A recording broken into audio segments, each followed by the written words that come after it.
Mbak Farida sudah siap? Farida? Siap, Pak. Insya Allah. Sehat ya? Agak sedikit batuk. Oke. Baiklah. Assalamualaikum warahmatullahi wabarakatuh. Waalaikumsalam. Waalaikumsalam warahmatullahi wabarakatuh. Alhamdulillahirrabbilalamin. Kita bersyukur kehadirat Allah Subhanahu wa Ta'ala pada siang hari ini. Diberi kesempatan, diberi kesehatan oleh Allah Subhanahu wa Ta'ala sehingga bisa menghadiri ujian skripsi Saudari Farida dengan judul Kematangan Beragama Jemaah Thariqat Naqsabandiyah di Gebang Walikukun. Sebelumnya terima kasih atas waktu dan kesediaan. Yang pertama, guru kita Profesor Dr. Sekar Ayu Aryani MA sebagai penguji utama di ujian skripsi Anda, dan juga Ibu Siti Khadijah Nurul Aulia MAG sebagai sebagai tim penguji dan sekretaris penguji untuk sidang skripsi Anda, dan saya sendiri sebagai pembimbing dan penguji di ujian ini. Marilah kita mulai ujian skripsi Saudari Farida pada siang hari ini dengan bersama-sama melafalkan basmalah. Bismillahirrahmanirrahim. Bismillahirrahmanirrahim. Farida siap ya? Insyaallah siap. Oke. Adakah daftar rarat mungkin yang ingin Anda sampaikan kepada tim penguji? Tidak ada? Tidak ada. Berarti kalau tidak ada, Anda siap menyampaikan pokok-pokok pikiran atau ringkasan riset Anda ya. Selanjutnya kami persilakan kepada Anda untuk menyampaikan ringkasan hasil penelitian skripsi Anda dari tema pasti. Yang pertama, masalah penelitiannya apa? Yang kedua, rumusan masalahnya bagaimana? Yang ketiga, kajian pustaka yang sudah Anda lakukan dan posisi Anda di mana? Yang keempat, kerangka teori yang Anda gunakan untuk menganalisis data dan informasi dan metode penelitian. Yang keenam, hasil riset Anda tidak lebih dari 8 menit ya Farida. Maksimal itu sekarang jam 13.01, nanti Anda berhenti jam 13.10. Silakan.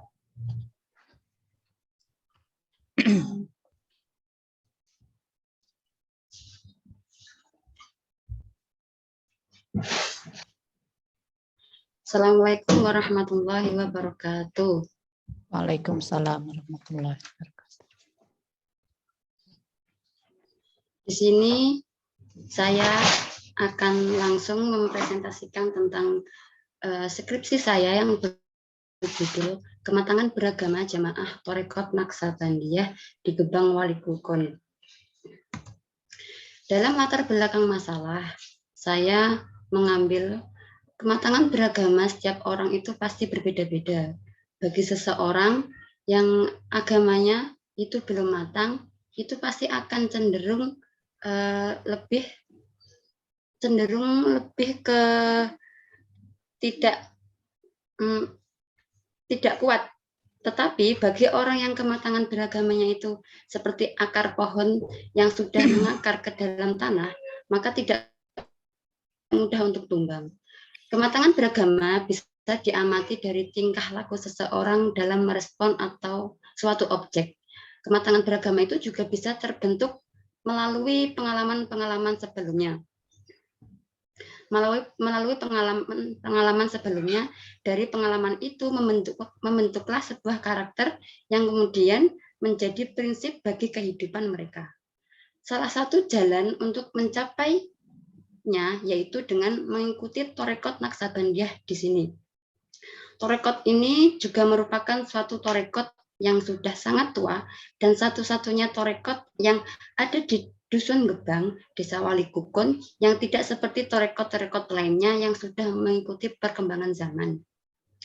Thariqat ini juga masih memegang tradisi lama, dan thariqat ini tuh juga mengedepankan ajaran dzikir kepada Allah.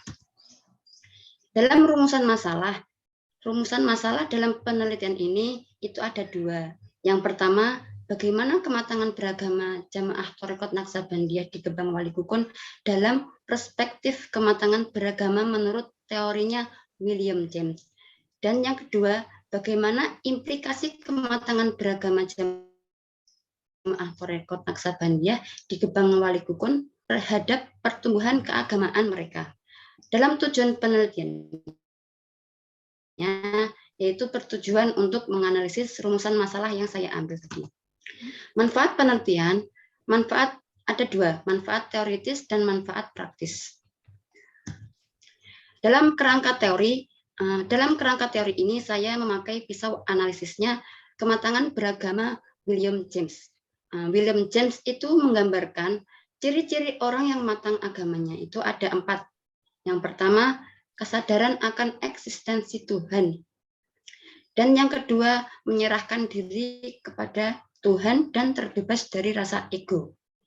Dan yang ketiga, memberi rasa bahagia pada diri sendiri dan orang lain. Dan yang terakhir itu perubahan emosi dari arah cinta, perubahan emosi ke arah cinta dan harmoni. Dan juga William James itu mengelompokkan pertumbuhan keagamaan seseorang itu menjadi 2 model. Yang pertama, healthy minded atau jiwa yang sehat, dan yang kedua itu sick soul, jiwa yang sakit. Dalam metode penelitian, jenis penelitian ini itu jenis penelitian lapangan yang bersifat kualitatif. Dalam sumber data ada 2, sumber data primer dan sumber data sekunder. Dalam metode pengumpulan data itu ada 3. Yang pertama observasi, saya langsung mengamati ke sana. Interview, saya wawancara dengan beberapa jamaah Thariqat. Dan yang terakhir itu dokumentasi. Kita langsung masuk ke ajaran dasar dan amalan-amalan Thariqat Naqsabandiyah di Gebang Walikukun. Dalam ajaran dasar Thariqat Naqsabandiyah itu ada 8 asas. Dan amalan-amalan Thariqat Naqsabandiyah yaitu yang paling utama itu ada 3. Yang pertama, zikir dan wirid. Yang kedua, tawajuhan. Dan yang ketiga itu suluk.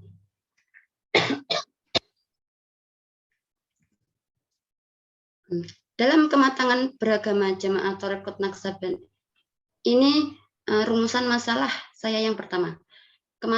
Kematangan beragama jamaah Thariqat Naqsabandiyah di Gebang Walikukun dalam perspektif kematangan beragama menurut teorinya William James. Yaitu bagaimana? Dalam kematangan William James itu ada 4 ciri.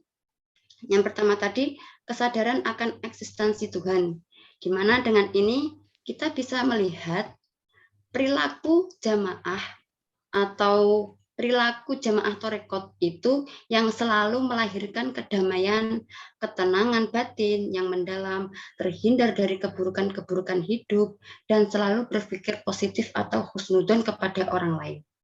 Dalam ciri yang kedua, menyerahkan diri pada Tuhan dan terbebas dari ego. Kita bisa melihat para jamaah diajari itu untuk selalu berserah diri kepada Tuhan agar mereka bisa menerima keputusan dari Allah sehingga mereka dijauhkan dari rasa takut dan cemas. Dari ciri yang ketiga, memberi rasa bahagia pada diri sendiri dan orang lain. Para jamaah di sana diajari cara membahagiakan diri sendiri dan membahagiakan orang lain, salah satunya dengan cara harus bisa menerima kelebihan dan kekurangan yang ada pada diri mereka dan orang lain. Dalam ciri yang keempat, yaitu perubahan emosi ke arah cinta dan harmoni. Jamaah menunjukkannya dengan selalu mengedepankan rasa cinta terhadap sesama makhluk, sehingga mereka akan terbebas dari rasa benci, permusuhan, iri, dengki, dan sikap-sikap yang tidak menguntungkan. Kemudian dalam rumusan masalah yang kedua, yaitu bagaimana implikasi kematangan beragama jamaah Thariqat Naqsabandiyah di Gebang Walikukun terhadap pertumbuhan keagamaan mereka. Dalam pertumbuhan keagamaan mereka, dengan melihat teorinya William James, ada 2 pengelompokan pertumbuhan keagamaan. Yang pertama yaitu healthy minded atau jiwa yang sehat, dan yang kedua sick soul. Saya mengamati para jamaah Thariqat Naqsabandiyah di sana lebih cenderung pada pengelompokan jiwa yang sehat, di mana mereka lebih optimis, lebih bahagia, lebih ekstrovert, terbuka, liberal, dan gradual. Kenapa tidak dikelompokkan kepada jiwa yang sakit? Karena dalam ciri-ciri jiwa yang sakit itu, di dalam diri para jamaah itu sedikit adanya tidak ada. Kesimpulan dan saran, tadi ada 4 ciri orang beragama matang menurut William James, yang mana tadi ada 4, kesadaran akan eksistensi Tuhan, menyerahkan diri pada Tuhan, terbebas dari ego, memberi rasa bahagia pada diri sendiri dan kepada orang lain, dan yang terakhir perubahan emosi menjadi cinta dan harmoni. Implikasi dari kematangan beragama jamaah terhadap pertumbuhan keagamaan mereka dengan melihat tipe pengalaman agama menurut James yang tumbuh menjadi 2 tipe, yaitu jiwa yang sehat dan jiwa yang sakit, bahwasanya jamaah Torekot di Gebang Walikukun merupakan termasuk kategori dari ciri-ciri jiwa yang sehat. Dengan melihat perilaku mereka yang selalu optimis, bahagia, terbuka, toleransi, dan mencintai segala makhluk hidup merupakan contoh karakteristik dari perilaku jiwa yang sehat. Saran saya, nggak usah saran, nggak usah, sudah dibaca oleh tim penguji ya di skripsi Anda pas 10 menit, alhamdulillah. Sekian dan terima kasih. 10. Mohon dimatikan stop screen ya. Baik. Baik, terima kasih Pak Rida. Sebelum tim penguji akan di Anda, saya sebagai pembimbing akan memberi juga beberapa pertanyaan atau ujian terkait dengan skripsi Anda. Yang pertama, Saudara Pak Rida, abstrak itu ada 3 paragraf ya, sesuai dengan panduan dan memang kelazimannya begitu dalam sebuah riset ilmiah. Paragraf pertama isinya apa, Pak Rida?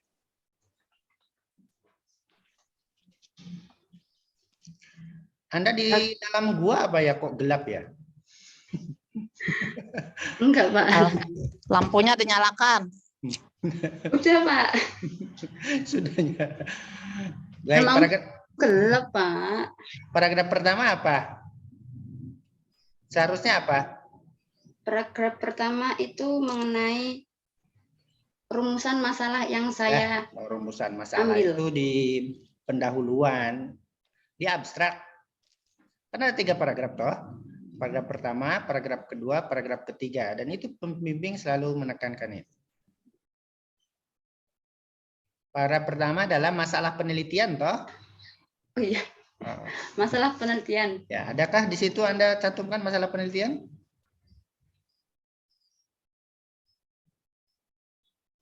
Ada, Ya. Pak. Apa masalah penelitian Anda? Atau ada apa toh kok Anda repot-repot meneliti kematangan beragama para jamaah Thariqah Naqsabandiyah di Walikukun? Jawaban akademiknya gimana? Karena Thariqah di sana itu berbeda dari Thariqah yang lain. Bedanya apa? Thariqah Naqsabandiyah kan sama zikir kayak gitu kan? Tawajuh sulu kan sama di mana-mana. Iya. Tapi mereka tidak mengarah ke kebanyakan Thariqah itu sekarang itu sudah lebih ke modern, tapi mereka lebih menekankan atau lebih menekankan ke arah barat, timur, apa utara? Arah mana? Yang modern tuh kayak mana tadi kok kebanyakan Thariqah modern. Yang modern itu macam mana?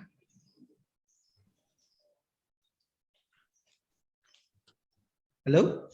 Malah menunduk.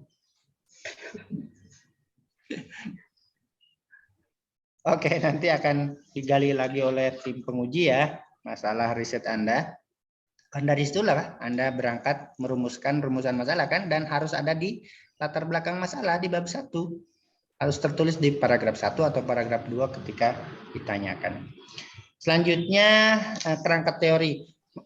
Mengapa Anda menggunakan kerangka teori kematangan beragamanya William James? Padahal ada Alport kan, 6 ciri, ada women, ada from, dan Clark sendiri di buku itu juga memberi ide tambahan tentang kematangan beragama. Mengapa? Karena dalam teorinya William James ini lebih cocok, cenderung ke yang saya mau ambil ini. Lebih cocok. Kenapa cocok? Karena dalam William James juga menerangkan pertumbuhan keagamaan mereka itu ada dua pengelompokan. Bukan pertumbuhan keagamaan, kematangan beragama dulu. Mengapa William James tidak Gordon Alport? Tidak Kalau women. Alport itu lebih cenderung ke orang yang intelektual. Akademis ya. Akademis. Nah, so orang matang beragama menurut William James itu sosok siapa tuh? Sosok macam mana tuh? William James itu sosok seperti orang yang sufi. Sufi gitu ya. Ciri-cirinya? Ciri-cirinya itu orang yang sufi. Yang iya. Sosoknya sufi. Karakteristiknya 4. 1. Harus hafal itu teorinya kamu pakai. 1. Apa bahasa Inggrisnya? Kesadaran akan eksistensi Tuhan. Bukan, bahasa Inggrisnya bukan begitu deh. Enggak hafal Pak bahasa Inggrisnya. Dia harus tahu. Saya sudah kasih buku aslinya. Ya kan? Sensibilitas akan eksistensi Tuhan. Sense itu apa? Sense. Eksistensi. Bukan. Kamu tadi kesadaran malah. Sensibility itu bukan kesadaran. Sense itu rasa toh. Rasa akan Ya, hadirnya Tuhan. merasakan akan kehadiran Tuhan. Dan yang kedua? Menyerahkan diri kepada Tuhan. Bukan. Kesinambungan dengan Tuhan dan memunculkan pasrah. Nyambung. Yang pertama itu merasa, yang kedua nyambung, timbul rasa pasrah. Yang ketiga dari pasrah itu memunculkan kebahagiaan. Rasa bahagia. Bebas ego, ya toh? Yang ketiga, yang keempat, perubahan emosi ke arah cinta. menjadi cinta dan harmoni. Dan itulah yang menurut William James orang matang beragama. Ya, jadi bukan yang sarjana, bukan ini. Oke, dan ijtihad Anda memakai teori ini ya. Oke. Kemudian metode, berapa orang yang Anda wawancarai? Ada 8. Dari berapa anggota? Di sana sekitar 40. 40 ya. Apa alasan memilih 8 itu? Keterwakilan apa misalnya? Atau yang satu kos dengan Anda atau satu saudara gitu? Enggak, Pak. Nah, apa? Saya itu kan juga sebelumnya saya wawancara dulu dengan kiainya di sana. Mursyid ya. Mursyid di sana. Toh, kalau dalam tarekat kan bukan kiai. Mursyid terus sama siapa lagi? Mursyidnya berapa? 1? Terus pemimpinnya di sana itu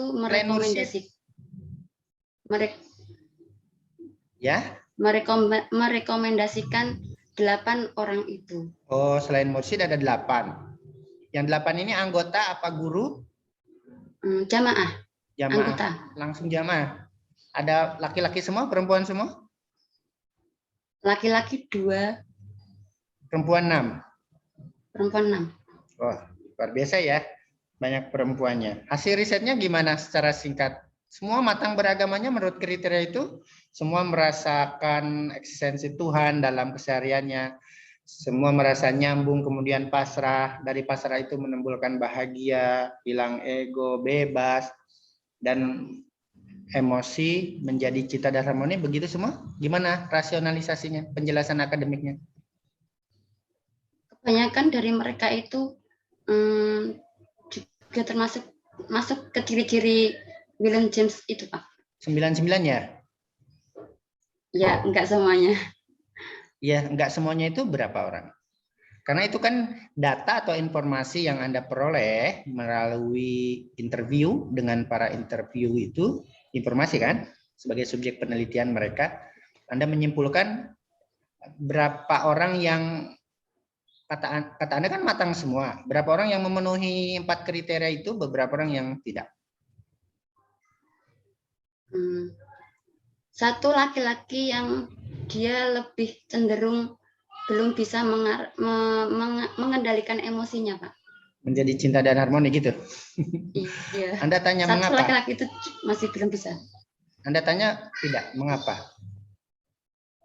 Karena susah, Mbak, dari sejak kecil emang sering marah-marah. Oh gitu ya. Berarti belum healthy minded.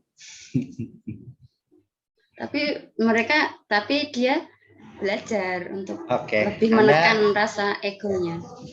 Anda berusaha untuk menghubungkan kematangan beragama mereka dengan 2 tipe pertumbuhan keagamaan menurut William James ya, healthy minded dan sick soul, dan Anda menyimpulkan semua healthy minded. Ampuh tenan ya jamaah Thoriqoh ini ya. Berarti kita ke sana kalau ingin bahagia ya, ingin hilang ego dan lain-lain. Dengan lakunya zikir ya, kemudian tawajuh dan kemudian baiklah, itu sebagai pertanyaan pembuka, nanti akan diperdalam oleh guru kita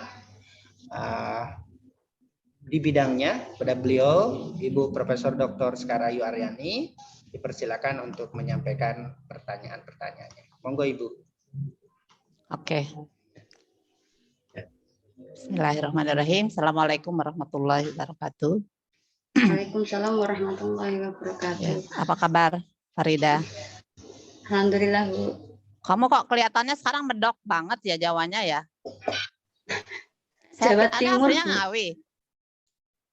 Iya, Aslinya Anda Ngawi. Ngawi. Saya kira Anda Jawa Barat ya dulu itu saya lihat. Baru kedengaran ini suaranya Anda kok Ngawi medok banget. deket Magetan. Oke. Ya, saya biasanya kalau ngomong kok nggak semedok ini ya, kok sekarang medok banget Jawanya. Kelihatan. Oke.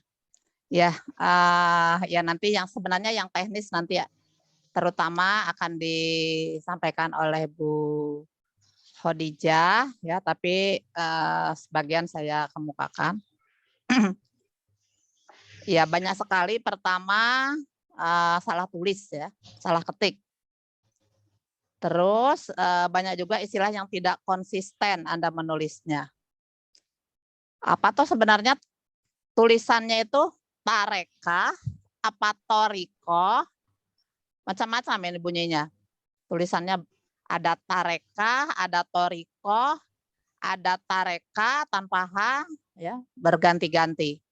Coba tolong Anda cek itu yang benar apa. Saya kira satu aja, dan tolong pilih yang sesuai dengan apa namanya Kamus Besar Bahasa Indonesia. Oke, kemudian yang lain, yang apa, yang teknis lain, Anda kok di halaman berapa ini? Halaman berapa ya? Saya lupa nulisnya ini. Kok ada tulisan temuan pada subjek berulang-ulang, itu apa itu maksudnya? Halaman berapa, Lupa Bu? halaman berapa ya? Kok ada temuan itu, temuan itu apa maksudnya itu? Saya lupa, nggak nuliskan ini, tolong nanti dicek itu. Terus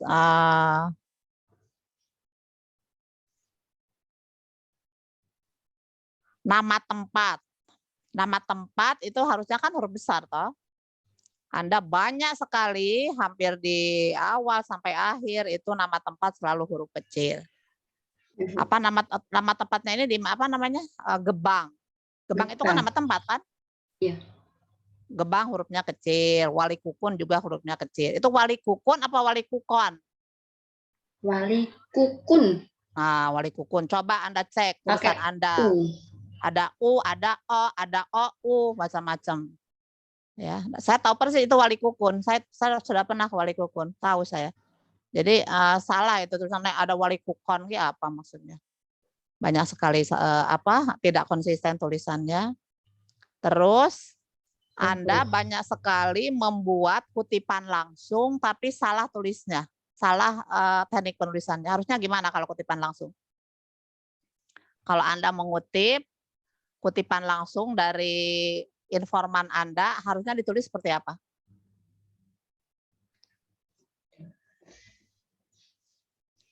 Tulisnya harusnya seperti apa? Wawancara dengan Kiai Mudo, Kiai Bukan kalimatnya, teknik penulisannya. Gimana Anda skripsi kok teknik menulis aja nggak bisa? Saya sampai berpikir begini, apakah ini biar banyak apa ya halamannya? Kok 2 spasi semua? Kutipan langsung itu kan 1 spasi. 1 spasi, kemudian dikasih inden, masuk. Dan barisnya juga ada ketentuannya, tidak kemudian 20 baris, ya nggak bisa banyak-banyak. Nah, ini Anda semua kutipan langsung itu 2 spasi. Ya. Nah, saya sampai berpikir ini mungkin biar banyak apa ya halamannya, karena kalau di 1 spasikan kan menjadi sedikit. Oke, itu banyak sekali di berhalaman-halaman ya. Oke, banyak nanti mungkin Bu Bu Khadijah akan menguji juga, akan menunjukkan juga beberapa kekurangan Anda. Oke, Anda menggunakan teori James. Teori James yang Anda gunakan ini sumbernya dari mana? Dari bukunya James atau dari bukunya Clark? Karena Clark juga menyampaikan teorinya James ini. Kalau teorinya Anda pakainya yang Clark apa yang James? Apa sumbernya? pakai sumbernya bukunya William James. William James. Apa bukunya? Nama bukunya? Bentar, Bu, saya lupa.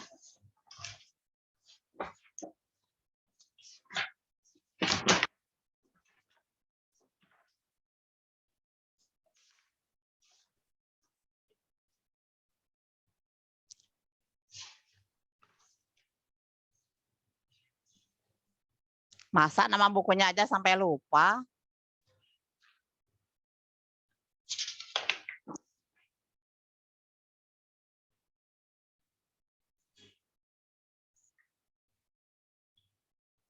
Apa nama bukunya?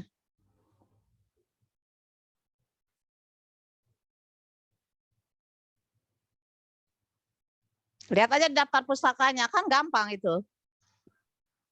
Kalau ada buku William James, ya itu berarti. Emang ada berapa buku yang William James yang dipakai?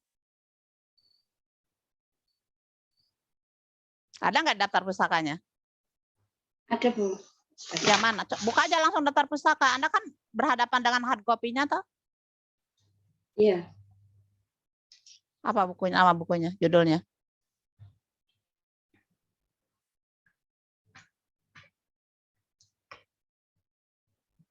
Yang bahasa Inggris atau yang terjemahan, Bu? Lah, Anda pakainya bahasa Inggris apa terjemahan? Terjemahan. Ya, terjemahan. Oke, apa nama bukunya?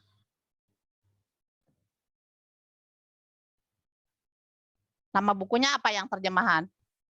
Malah saya nggak tahu yang terjemahan. Namanya apa judul itu, bukunya?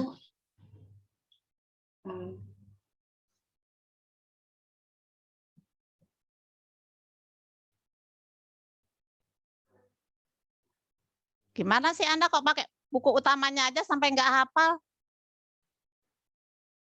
Lupa, Bu. Kok lupa? Oh, kalau ada 100 buku yang tentang James, mungkin lupa lah. 1 bukunya itu. Dan itu buku utama yang Anda rujuk.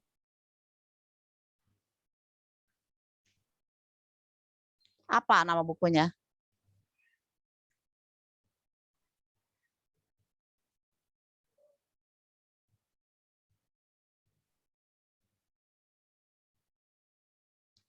Buka aja langsung halaman daftar pustakanya. Ada nggak? Apa Anda rujuk apa enggak?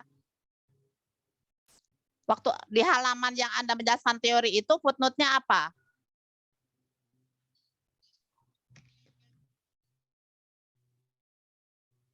Buka halaman kerangka teoritiknya. Itu Anda rujukannya apa itu?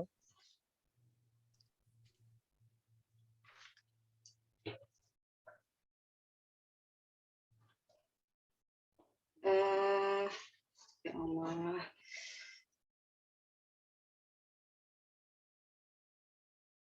Perjumpaan dengan Tuhan, ragam pengalaman religius manusia. Itu nah bukunya siapa penulisnya? Gunawan Admiranto. Terjemahan Gunawan Admiranto. Penerjemah itu bukan penulis. Penerjemah. Oke. Saya terus terang nggak tahu buku itu. Saya yang tahunya yang aslinya. Ada di bab apa tulisan itu? Ciri-ciri itu. Yang jelas buku James nggak ada tentang kematangan beragama. Di bukunya Gunawan itu atau terjemahan Gunawan itu, kematangan beragama yang ciri-cirinya Anda sebutkan tadi itu ada di bab apa? Bab tentang apa? Bab tentang kematangan beragama nggak ada di bukunya William James. Kalau Anda ngambil dari buku William James. Adanya di bab apa itu yang disebut kelak sebagai kriteria kematangan beragama itu?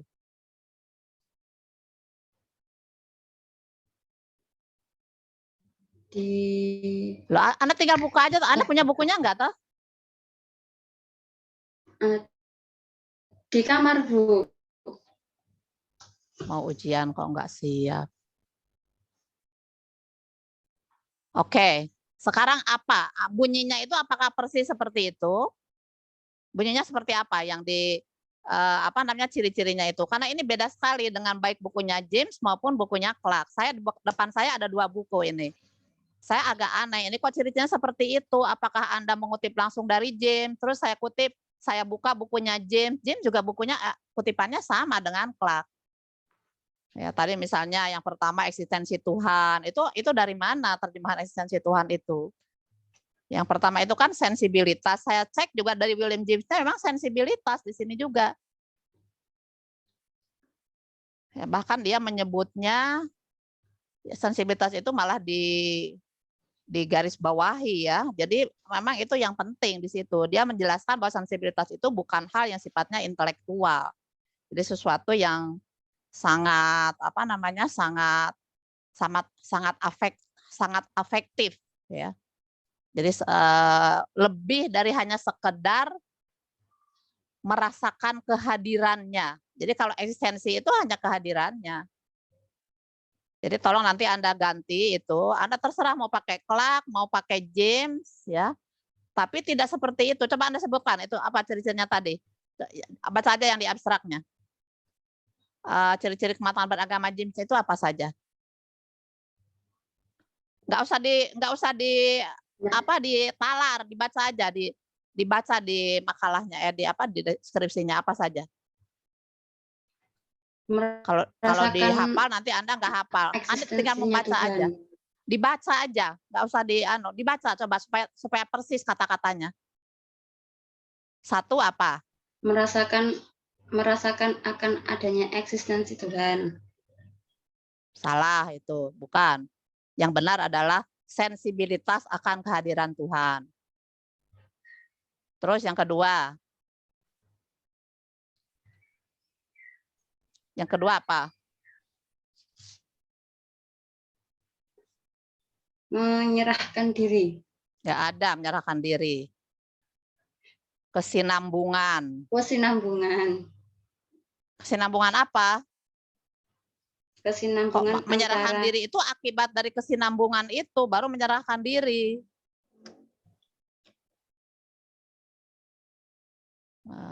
Kesinambungan antara sense of the friendly continuity of the ideal power.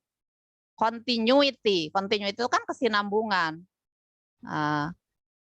Baru setelah itu bunyi aslinya kan gini kalau dari James. A sense of a friendly continuity of the ideal power with our own life and willing self-surrender to its control. Jadi karena ada kesinambungan itu, maka kemudian diikuti dengan berserah diri. Ya. Sama yang Clark juga bunyinya begitu. Ya. Clark itu nggak merubah.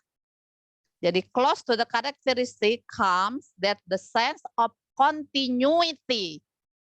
Kesinambungan dulu, jadi nggak langsung self surrender, continuity of the ideal power with one own's life and a surrender to its control.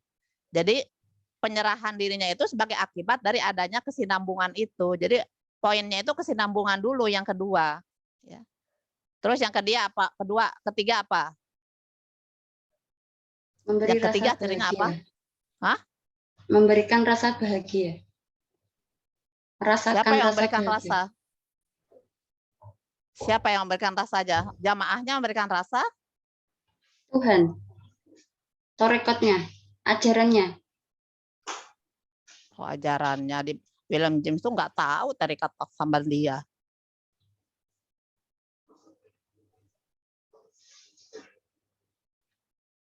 Apa yang terjemahannya apa? Rasa sensibilitasnya Ini itu. kan ini kan berhubungan.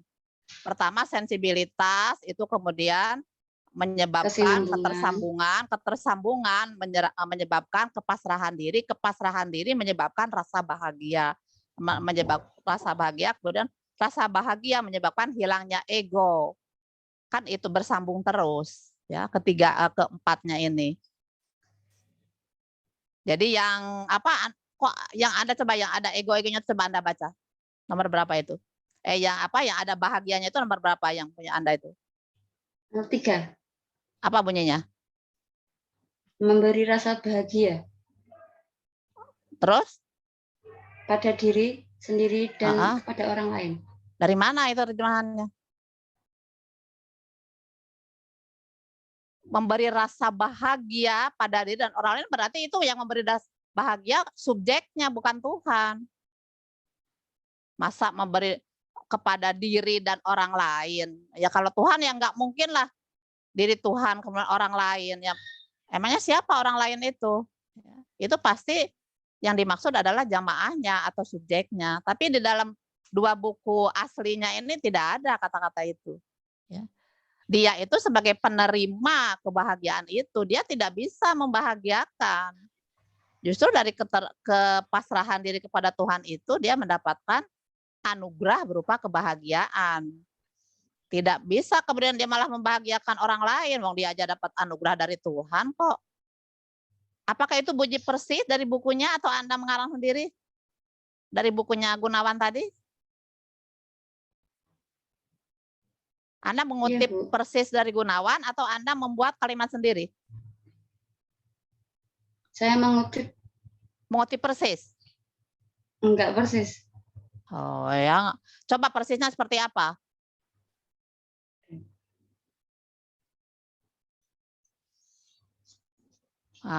Hati-hati, itu menjadi lain artinya. Anda kan mungkin Anda pernah belajar tasawuf kan? Tasawuf itu kan ada makomat, ada hal. Yang namanya makomat itu kan stage atau tahapan-tahapan yang dilakukan oleh para sufi untuk mencapai satu derajat tertentu. Kemudian hal itu adalah keadaan yang dianugerahkan Tuhan kepadanya. Jadi di sini juga benar itu James itu. Bahagia itu adalah hal dalam tasawuf. Itu yang dianugerahkan Tuhan. Jadi dia hanya bisa menerima bahagia, tapi dia tidak bisa membahagiakan orang lain. Jadi itu terjemahan yang salah kalau Anda membahagiakan orang lain itu. Ya. Wong dia saja dapat anugerah dari Tuhan kok. Ya, nggak ada yang namanya dia sebagai orang yang pasif, dia sebagai penerima, bukan seseorang yang aktif. Ya.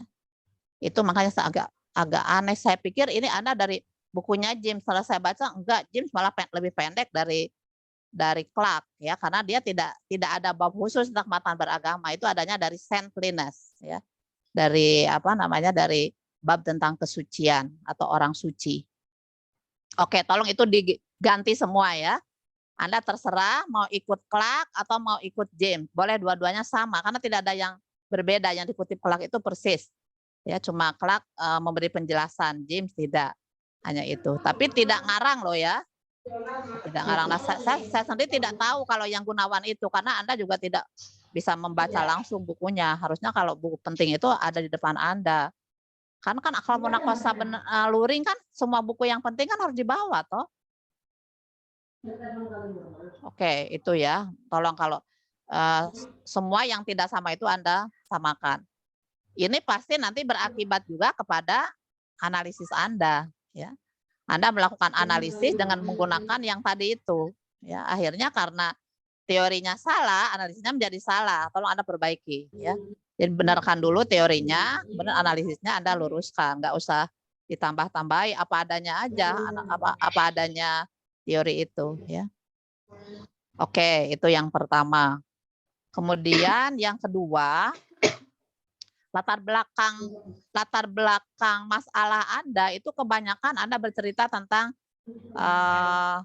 tarekat Naksabandiyahnya ini. Ya. Sebenarnya apa toh arti penting penelitian Anda ini?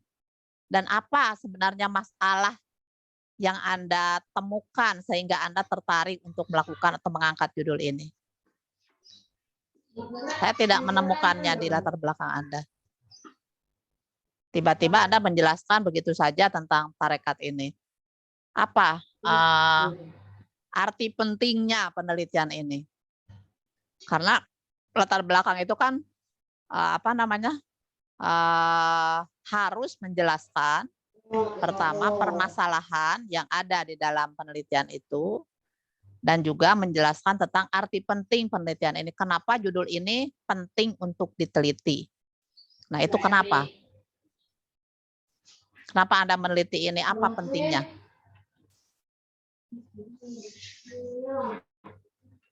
Karena judul ini tuh pantas untuk dibuat suatu penelitian.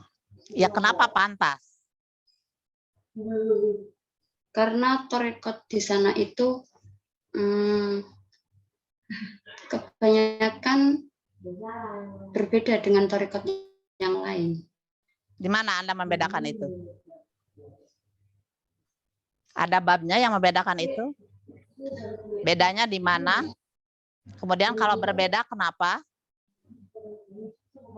Kebanyakan itu tarekat-tarekat yang lain itu memberikan suatu ajaran yang tidak lurus atau tidak lurus, sesat. Sesat. Buktinya tarekat sesat di mana? Atau aliran sesat apa? Tarekat apa yang sesat?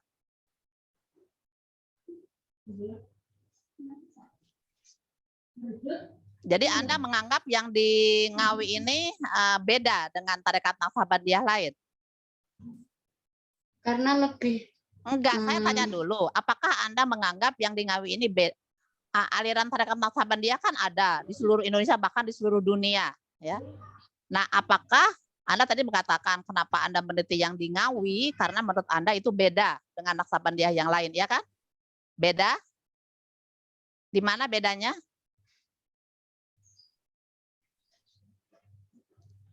Di mana bedanya? Tarekat ini lebih mengedepankan ajaran zikir. Di mana-mana tarekat zikir. Emang ada tarekat yang tanpa zikir? Di mana tarekat yang tanpa zikir? Kalau Anda menganggap ini beda, harusnya Anda mengambil data semua dari lapangan yang membedakan tarekat ini dengan tarekat lain. Tapi saya lihat, coba Anda buka penjelasan tentang tarekat ini di halaman di bab berapa itu? Anda banyak sekali mengutip dari kutipan dari Sri Mulyani, ya kan? Itu betul, itu buku bagus. Itu Sri Mulyani itu kawan saya dulu waktu di McGill, ya. Saya ketemu dia di McGill dan dia mengambil doktornya di bidang tarekat. Jadi buku itu bagus, ya. Tapi itu bukan dari lapangan Anda. Kalau Anda mengatakan berbeda, berarti yang dari lapangan Anda apa?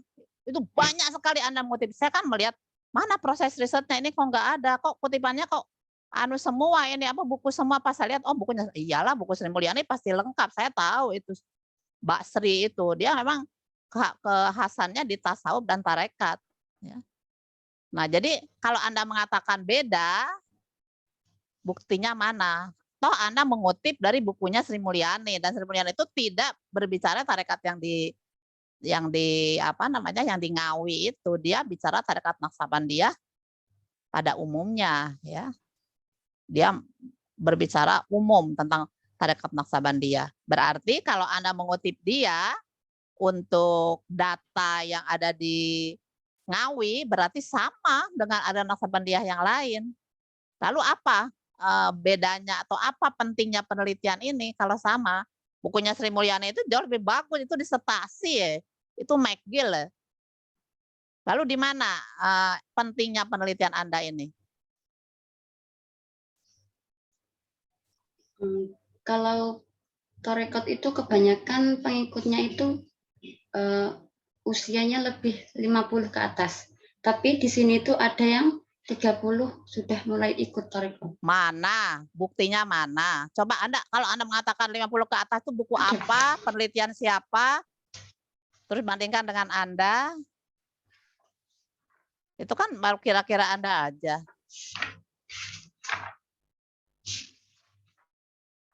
Jadi di latar belakang intinya, kenapa? Anda mau bilang apa? Di halaman 45 sampai 48 itu ya, di situ apa itu?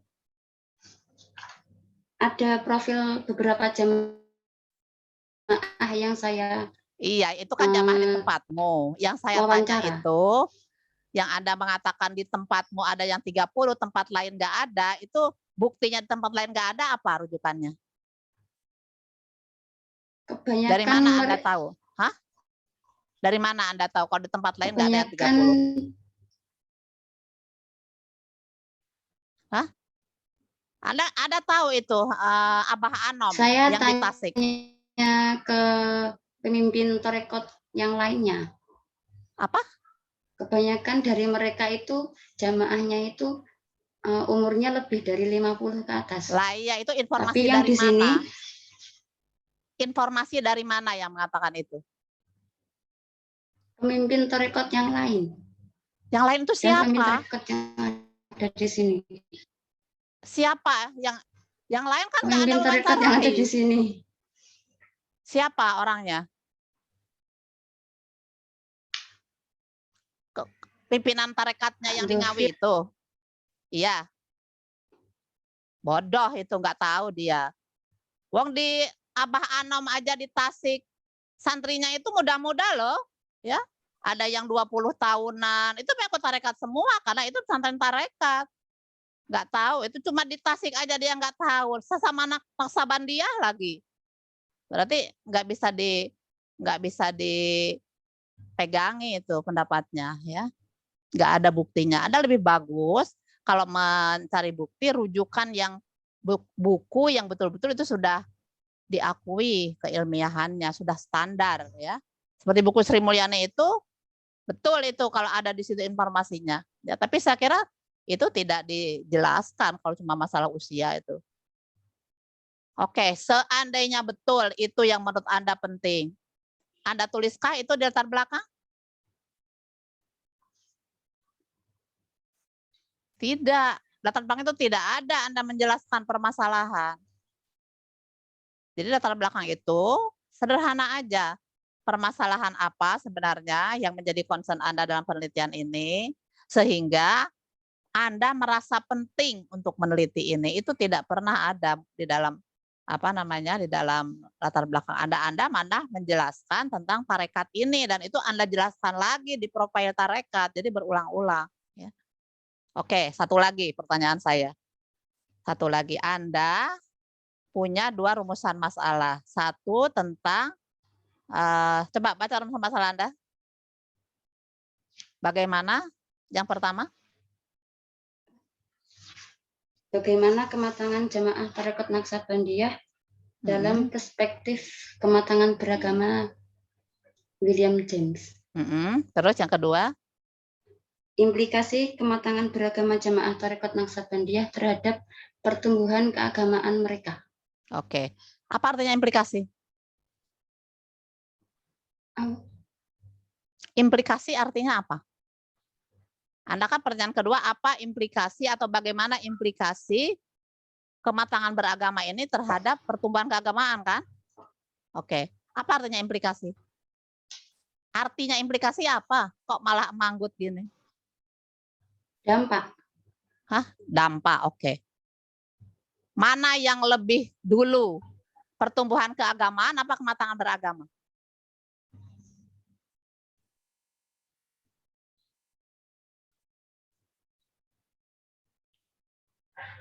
Pertumbuhan Kan? keagamaan.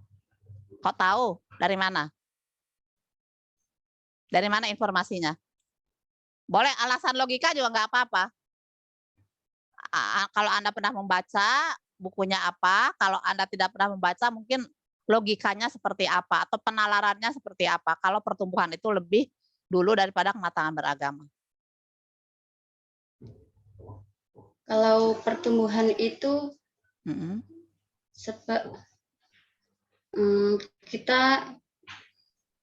saya pernah mendengar dari Bapak Roneva ya, pernah menjelaskan seperti itu. Gimana? Menjelaskan gimana? Pertumbuhan keagamaan dulu, baru kematangan beragama akan menyalurkan ke dalam tubuh kita. Ketika pertumbuhan keagamaan itu sudah sudah ada sampai tahapnya, dan kematangan beragama itu akan menyamperi kita ketika pertumbuhan keagamaan itu sudah baik. Menyamperi. Kalau menyamperi itu istilahnya seperti nggak ada usaha, cuma datang begitu aja. Oke, kalau Anda mengatakan pertumbuhan yang lebih dulu, maka harusnya gimana pertanyaannya?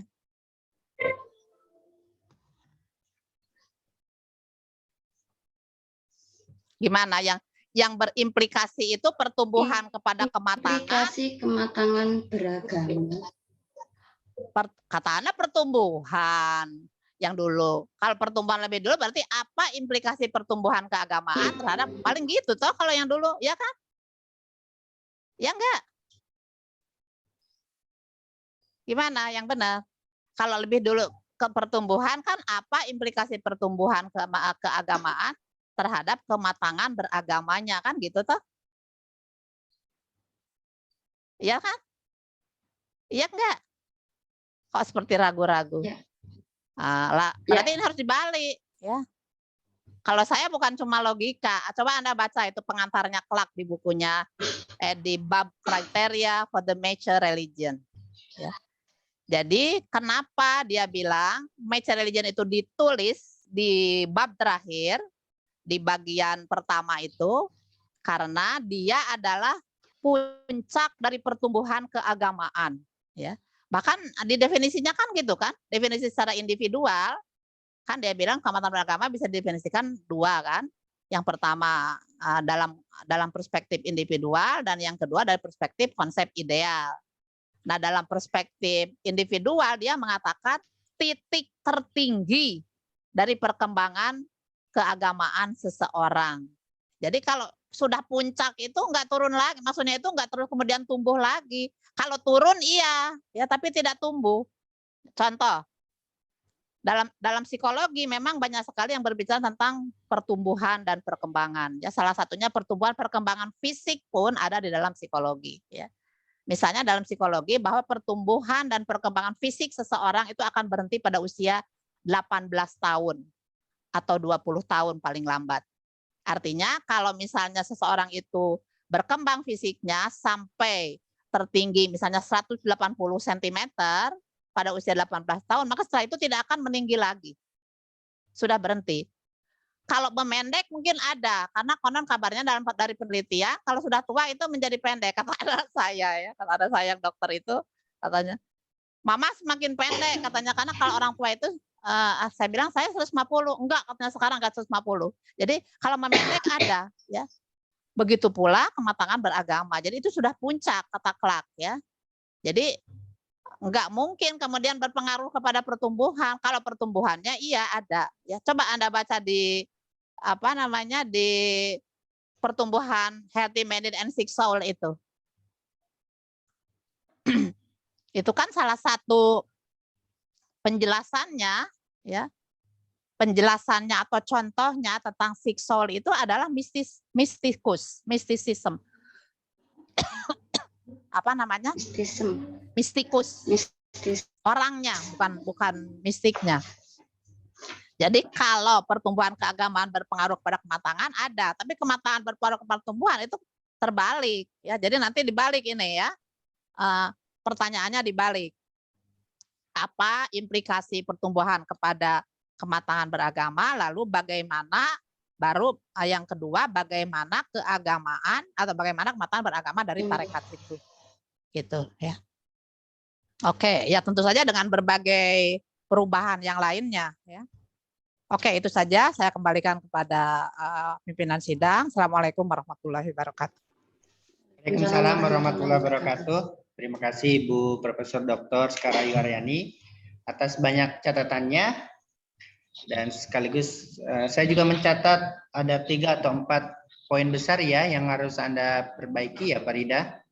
Saya juga kok agak-agak kenal dengan skripsi Anda ya, kok jadi begini, kayaknya dulu nggak begini gitu. Masukan-masukan kami bagaimana gitu. Oke, selanjutnya ujian akan disampaikan oleh Ibu.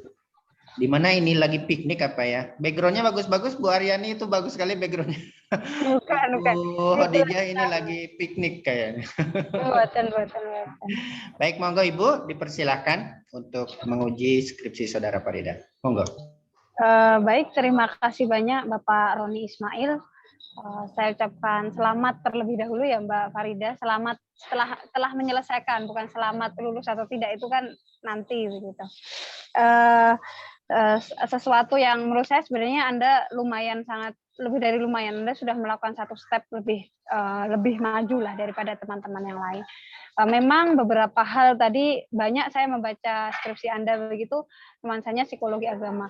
Kalau menurut saya, kalau yang belajar atau kajiannya psikologi agama seperti Prof. Sekar, Bapak Roni, ini orang-orang hebat. Karena kalau saya secara pribadi dalam bidang psikologi agama ini membutuhkan pendekatan, teknik penelitian yang lebih rinci, detail begitu dibandingkan pendekatan yang lain. Ini perspektif subjektivitas saya saja ya, karena makanya kalau sudah melakukan penelitian psikologi agama itu ya satu step lebih di atas lah ketika menggunakan pendekatan yang lain, karena memang sedikit lebih tricky begitu. Anda salah mengutip saja membandingkan satu dengan yang lain, tapi Anda tidak mengutip bandingan Anda, nanti bisa jadi masalah baru, bumerang bagi Anda.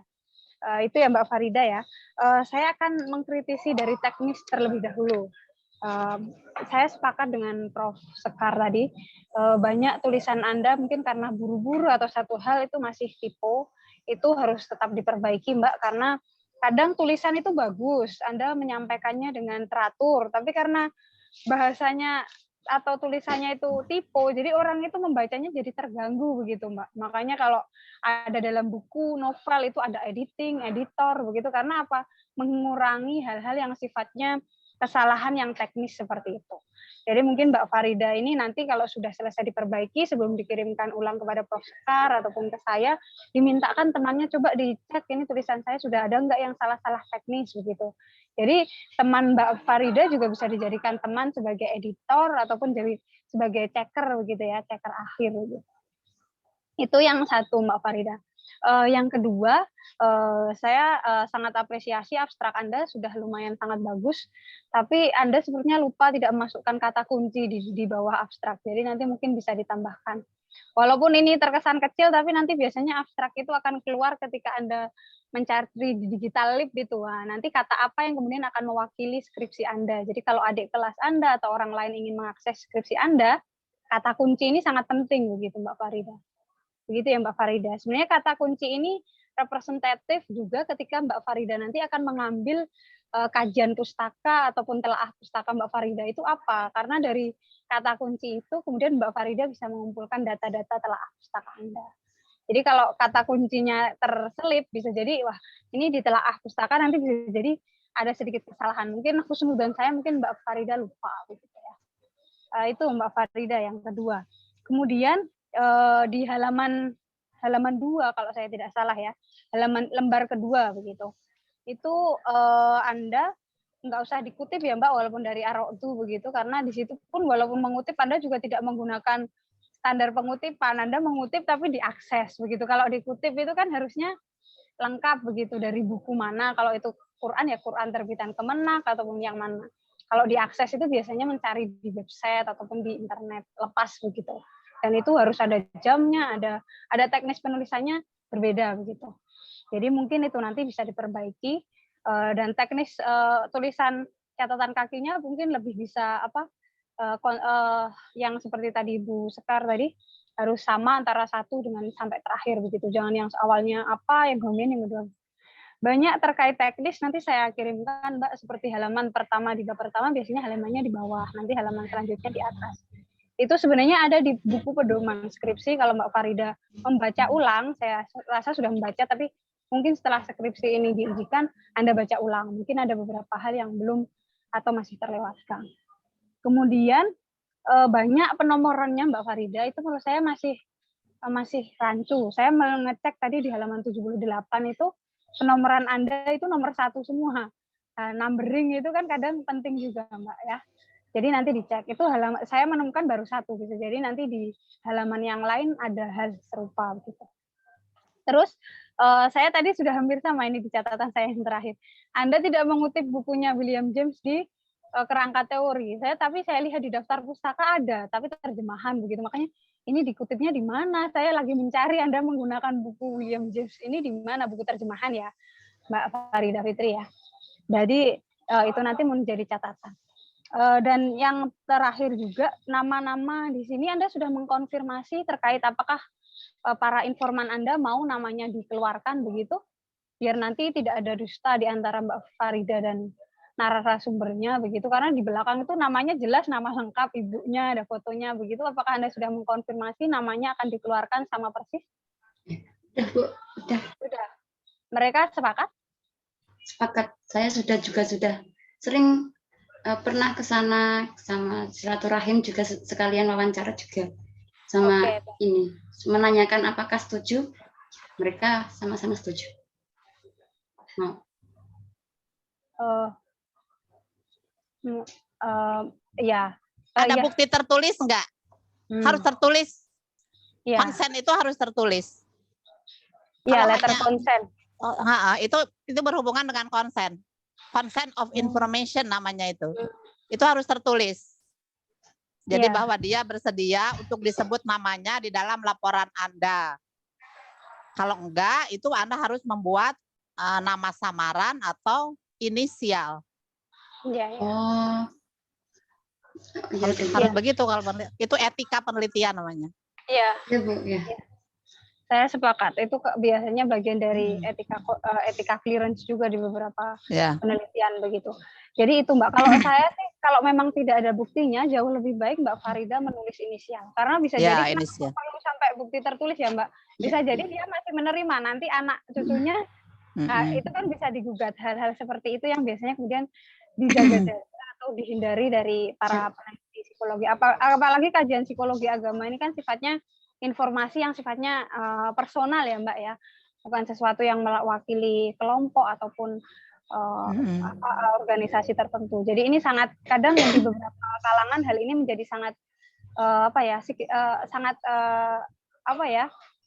bagi orang itu adalah hal-hal yang kemudian menjadi signifikan dan juga menjadi hal-hal yang diperhatikan. Baik, selanjutnya Mbak, ini adalah pertanyaan lanjutan dari Bu Sekar. Saya tadi mendengarkan Bu Sekar ketika menginterogasi Mbak Farida ya. Kemudian Anda ditanya sebenarnya apa sih bedanya di sana dengan di yang lain dan belum menemukan titik temunya gitu Mbak Farida. Saya tadi juga bertanya-tanya, apa sih yang khas dari Thorikot Naqsabandiyah ini? Kan dimanapun ada, di tempat saya ada, di daerah-daerah ini kan nasional sifatnya. Dan mereka juga sering mengadakan pertemuan yang sifatnya silaturahmi nasional begitu. Pasti mereka satu sama lain kan memiliki sesuatu yang enggak jauh berbeda. Sudah ada patronnya begitu Mbak. Nah, kenapa Anda kemudian mengatakan ada yang khas di Wali Kukun ini? Kekhasannya itu bagian yang mana? Tadi Anda ada katanya 30 atau menzikir-zikir itu semua Thorikot saya rasa mayoritas walaupun tidak semua itu menggunakan tradisi berzikir, kemudian ada bacaan-bacaan khusus itu selalu ada. Kenapa yang khas di Wali Kukun? Dan saya tanya kenapa ini Wali Kukun saja? Di Ngawi ada berapa kecamatan Mbak Farida? Halo Mbak Farida. Mbak Farida dengar suara saya? Di Ngawi suara. ada. Karena Oke, Oh sip. ya. atau rekod Naksabandia Kayaknya hanya anu, ada di Wali sinyal. Kukun, cuma ada satu. Cuma ada di Wali Kukun.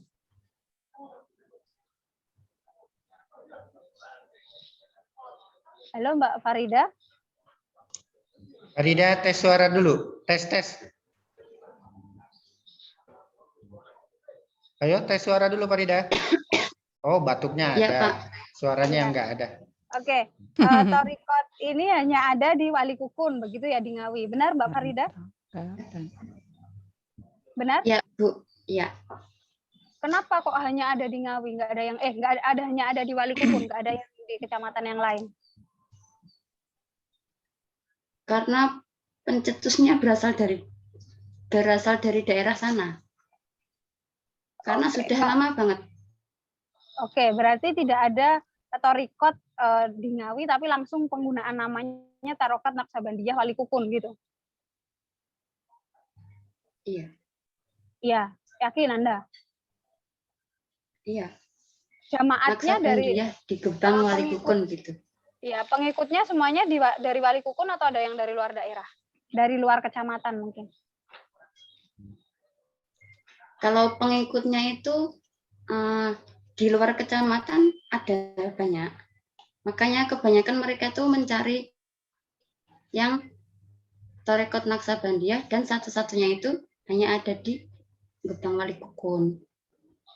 Oke, berarti hanya ada satu-satunya di Wali Kukun. Di daerah lain ada nggak? Maksudnya yang di luar Ngawi? Karena menurut Anda di Ngawi hanya ada satu-satunya di Wali Kukun. Kalau di luar Ngawi belum tahu. Di Magetan. Karena Anda katanya antara Magetan dan Ngawi.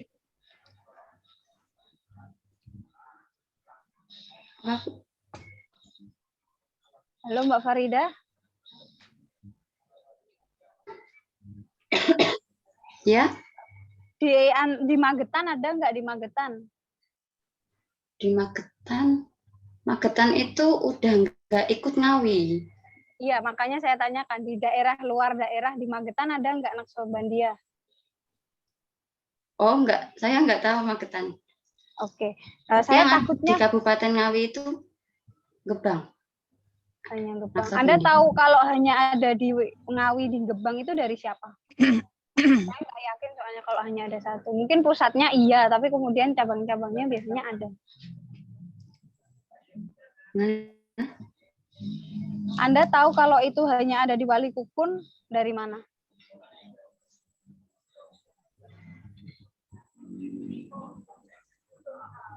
Halo Mbak Farida. Sinyalnya kayaknya jelek. Enggak Bu. dengar, Bu.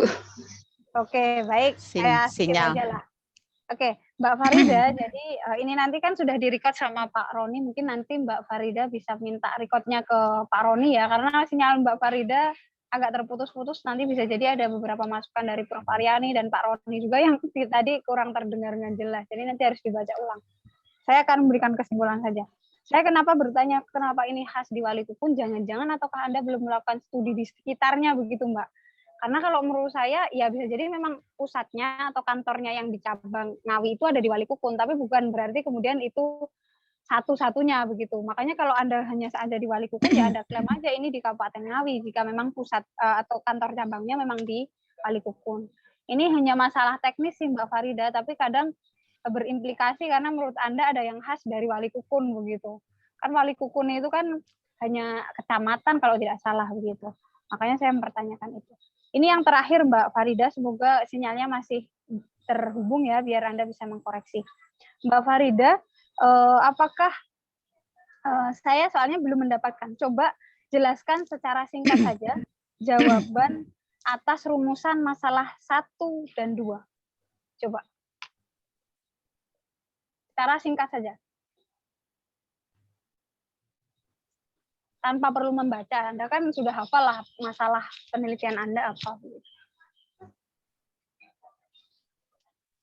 Bagaimana kematangan Mbak Farida bisa dengar saya?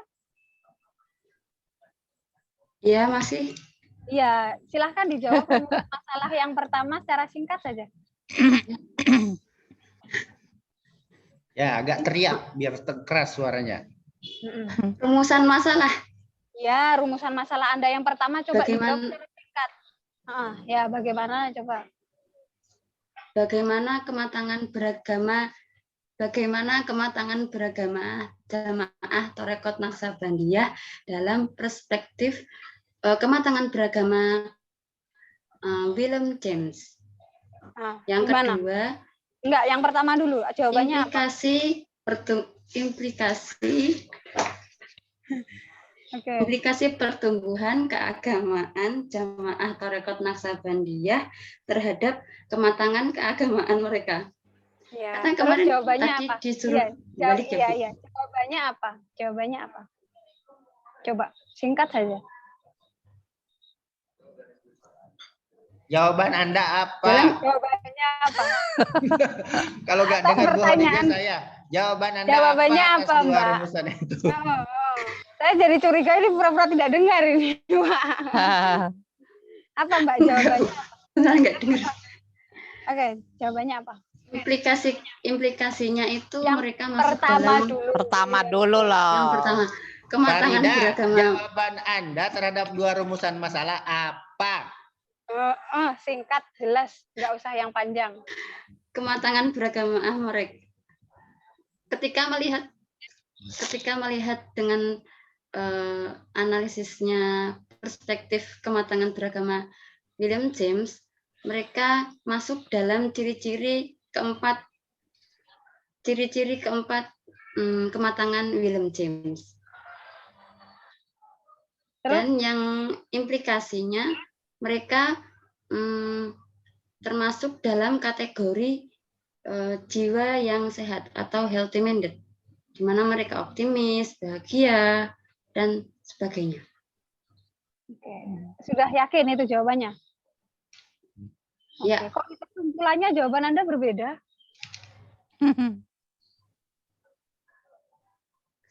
Gimana Mbak? Di kesimpulan Anda jawabannya beda. Kesimpulan itu kan kurang lebih gambaran umum, jawaban umum atas rumusan atau rumusan masalah Anda. Kok berbeda? Berbeda dikit lah. Kenapa kok berbeda? Kok lebih panjang kalau di kesimpulan? Biar banyak. Biar banyak. Biar banyak, Bu. Kalau alasannya biar banyak itu kita sudah tidak bisa berkomentar apa-apa lagi begitu ya. Saya akan koreksi di kesimpulan Anda. Kesimpulan nanti langsung dibuat. Kalau mau pointif, Mbak, pointif saja, nggak usah poin beranak begitu ya. Ada 1A, 1B, 1C. Mungkin menurut saya tidak perlu. Kalau Anda mau 1 ya 1 saja, karena pertanyaan Anda tidak beranak. Jadi kalau beranak itu malah anaknya ini dari mana begitu ya.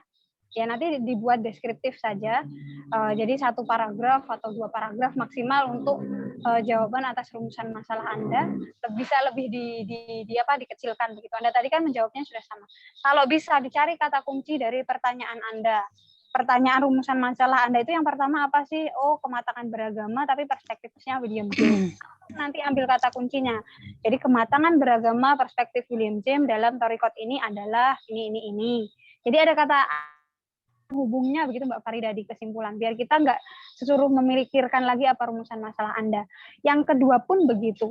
Tetapi ingat Mbak Farida, Anda harus mengubah terlebih dahulu karena tadi berdasarkan masukan dari Prof. Sekar, ada poin-poin, ada beberapa permasalahan yang harus Anda perbaiki. Tetapi pesan saya nanti semoga ketika memperbaiki pun Anda tidak lupa untuk tetap mengkaitkan antara jawaban di kesimpulan dengan di rumusan masalah Anda.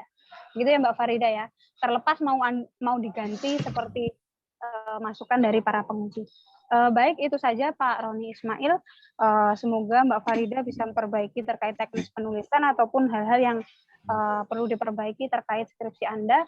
Ini semua demi kebaikan skripsi Anda ya Mbak Farida Fitri ya. Baik, terima kasih. Saya kembalikan ke Pak Ketua Sidang, Pak Roni. Baik, terima kasih Ibu Siti Khadijah Nurul Aula. Bukan Aulia. Bukan Nurul Aulia. Ya, saya sudah sering disebut Aulia. Jadi kalau banyak catatannya ya, termasuk apa kesan beliau tentang riset psikologi agama ini, kemudian hal-hal teknis dan juga konten ya. Kami akan mendiskusikan hasil ujian ini, apakah Anda lulus atau belum lulus, apakah hari ini saja munakosa atau ada ujian ulang. Nanti akan kita putuskan bertiga. Sementara kami persilakan untuk klip dulu. Ujian kami skor dulu. Tapi jangan kemana-mana. Klip dulu. Pak Farida sudah masuk ya.